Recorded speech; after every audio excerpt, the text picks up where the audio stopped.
గీత మాధురిని. Hi ma'am, ఎలా ఉన్నారు? మీరు ఎప్పుడు వచ్చారు?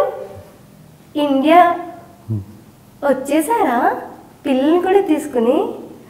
వావ్, మీ డ్రెస్ చాలా బాగుంది మ్యామ్. ఎక్కడ కొన్నారు ఈ డ్రెస్? ఒక్క నిమిషం మ్యామ్, ఒక్క నిమిషం. Sir sir sir sir sir sir thank you sir. అలా చేద్దాం. ఓకే సార్, ఆ డే పర్వాలేదు, ఆ డేట్ ఓకే.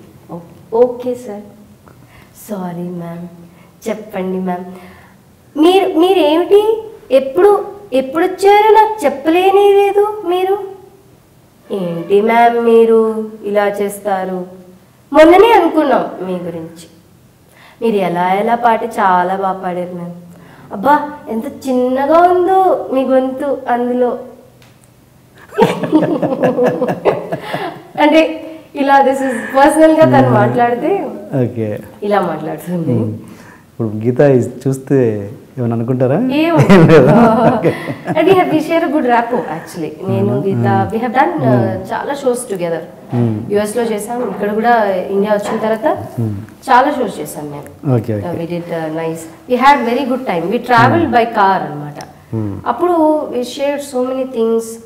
మేము ఆధ్యాత్మికమైన మాటలు, అసలు ఏం జరుగుతుంది ఇలాంటివి అన్నీ మాట్లాడేవాళ్ళం. ఆధ్యాత్మిక మాటలు అంటే ఎలా? అంటే ఏముంది, don't take be good, do this nicely. ఎవరు దాని గురించి పెద్దగా పట్టించుకోకూడదు. You have to be balanced. దీన్ని లైఫ్ ఎలా బ్యాలెన్స్ చేసుకోవాలి, ఇలాంటివన్నీ discussions. Not only singing but everything else base to talk, all topics మావే. జై బోలో గణేష్ మహారాజ్కి.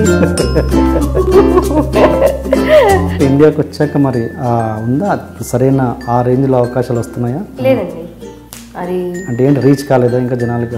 యాక్చువల్ ట్రూత్ అది కాదు. ఎలా ఉంటుంది మీ సింగర్స్ మధ్యలో? మీరంతా ఆన్ స్క్రీన్లో బాగానే ఉంటారు కానీ ఆఫ్ స్క్రీన్లో ఎవరి గోస్ వాళ్ళకి ఉంటాయి. ఇప్పుడు నేను స్మైల్ చేయకుండా మామూలుగా కూర్చున్నాను అనుకోండి, ఎక్కడైనా ఫర్ ఇన్స్టెన్స్ ఎయిర్పోర్ట్లో ఒక చైర్లో కూర్చున్నాను, ఏదో మొబైల్ చూసుకుంటూ ఇలా కూర్చున్నాను అనుకోండి,